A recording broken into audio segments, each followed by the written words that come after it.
Mula Subic, lalayag ang BRP Conrado patungo ng Philippine Rise na nasa silangang bahagi ng bansa.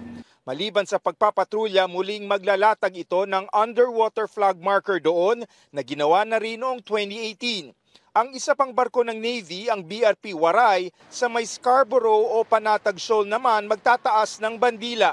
Ito ay sa kabila ng presensya roon ng mga barko ng China. We have the freedom to conduct operations in the Philippine Maritime Domain. Sasamahan ng FA-50 jets ng Air Force ang mga barko ng Navy. Sa kabila ng masamang panahon, tuloy ang kanilang mga misyon. Sa send-off ceremony ng BRP Conrado Yap, siniguro ng liderato ng AFP ang buong tiwala at suporta sa mga tropa.